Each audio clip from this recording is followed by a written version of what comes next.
Welcome to part second of the video. Secured overnight financing rate, theoretically speaking, is a risk-free rate, which I doubt.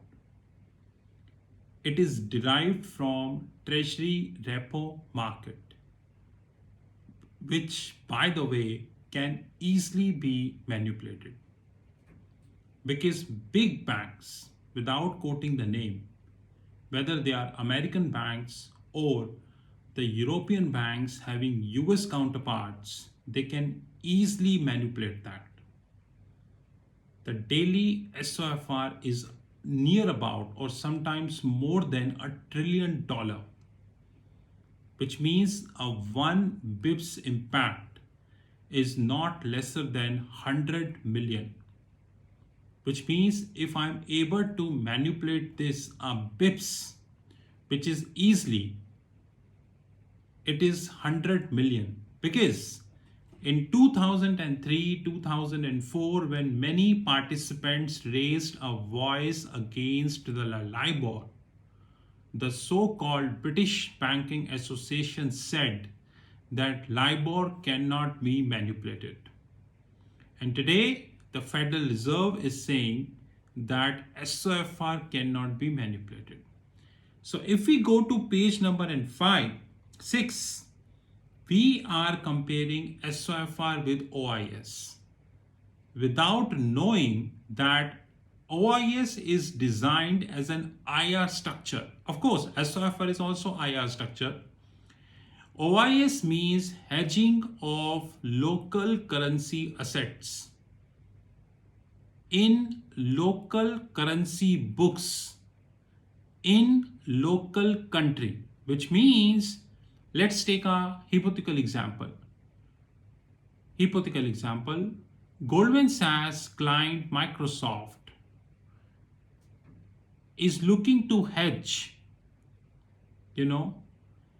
their USD loans in US.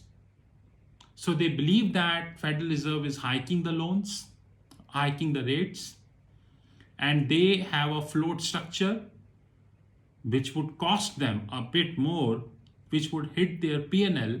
They wanted to hedge that. Suppose the Microsoft, who is a client of Goldman, hypothetical example, they have $2 billion of that funding in the books. So 1 bips of $2 billion would be hitting Microsoft P&L, which is EPS neutral, which is hitting the EPS, earning per share. They would be hedging this, and this hedging is done via OIS, overnight index swap. OIS is currently available in Australian dollar, US dollar, GBP, Swiss franc, euro, Japanese yen, I would say Singapore dollar, and many such countries of the globe, such currencies of the globe. OIS having an asset leg and the liability leg. Asset leg means Microsoft having a 2 billion of free investments, free. They don't need that funding, free cash. They are hedging this in OIS. That's an asset leg. While Microsoft having $2 billion of funding, they need to hedge this. It's a liability leg. But is SOFR, who is a benchmark, rather a fixing? Fixing never have an asset or a liability leg. Fixing means one. And this is page number 6, which speaks the stupidity of the Federal Reserve, because they are comparing SOFR with OIS. And they believe that the whole world is an idiot and they would be in sync with the Federal Reserve. They would appreciate the work of Federal Reserve for making this stupidity. The highest stupidity comes later. On page number 6, there is a paragraph called "How can financial products use overnight rates?"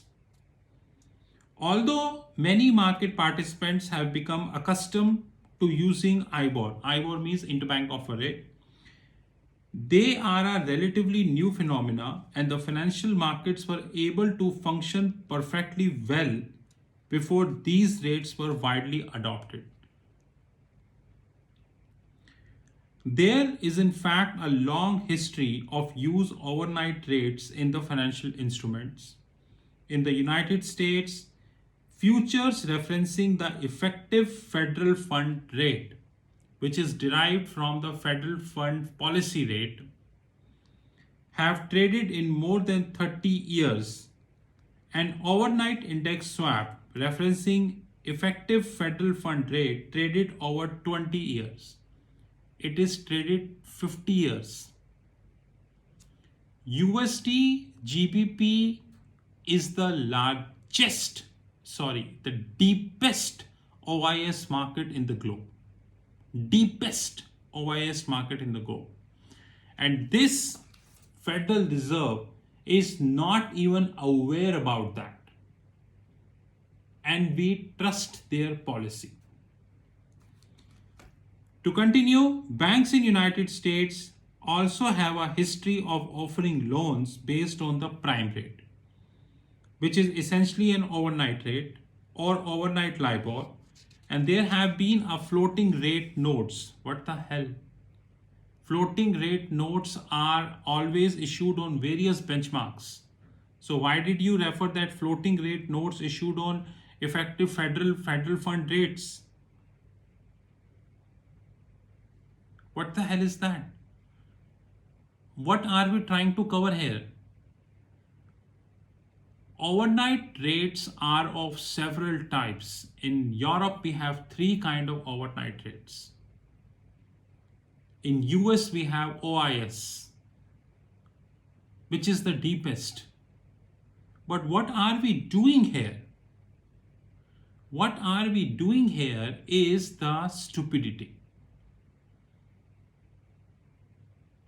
Because we are comparing a financial benchmark who have the asset leg and who have the liability leg, OIS, with a financial benchmark who is a fixing known as SOFR.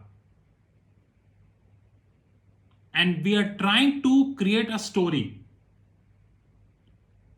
whereby the reality is both do not matter, interlink. So a fixing is compared to a IR benchmark. The stupidity is not ended here. Many financial products have used overnight rates and benchmark, but one thing to keep in mind is that these financial products either explicitly or implicitly used some kind of average. I agree. Not a single day reading of the rate in determining the floating rate that are to be paid or received. I agree. But what form of average are you talking? Don't you know that on page number 7, Federal Reserve not even mentioned about the geometric mean used in OIS? Because geometric mean is, which trim the outlier impact. And geometric mean is the most efficient way. Although I am in the favor of geometric trimmed mean, but still, for a while I believe in geometric mean. But geometric mean excludes the impact of outliers. But Federal Reserve failed to mention this completely. This is page number 7.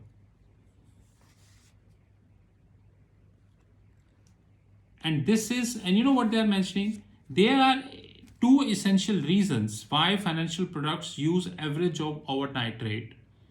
First, an average of daily overnight rate which accurately reflects movement in the interest rate. Go to hell. Why are you referring average? Why don't you mention that the geometric mean, which is a standard universal formula used in OIS? Second, an average of overnight rate smooths out idiosyncratic, which is what I said. It smooths out the outlier impact. So what's the moral of the story? I'm telling you, the more I proceed, the more stupidity about SOFR will come into the picture. What is the moral of the story? Very clear. The highest stupidity prevails at the top. So I'm very clear that Federal Reserve is the most corrupt body. Effective 2008, height of scandals had happened at United States. Height of scandals. Height of manipulations in the financial market, IR benchmarks, currency benchmarks, commodity benchmarks had happened in United States. None of the banks' license got cancelled. That's also a fact. None of the banks' license got cancelled.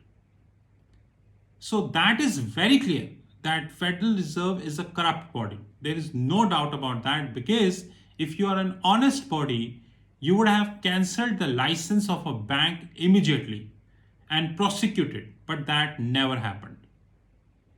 And now, after referring this guide, you can see that I am making notes over it. You can see this is my handwriting. You can see that. You can see that I am making notes. I'm very sure that they have knowledge problem also, which I would be exposing. Now in this video, I once again challenged Joe Biden, the American president, Federal Reserve as a body, Powell, Federal Reserve chair, a lady, Federal Reserve vice chair, Federal Reserve governors, Securities and Exchange Commission. If you really feel you are a competent authority, if you really feel you are a competent authority and your guide is correct, then my number is +91 9899 242 978. +91 9899 242 978. And Powell, this is the beginning. This is the beginning. I'm telling you. Have a great time.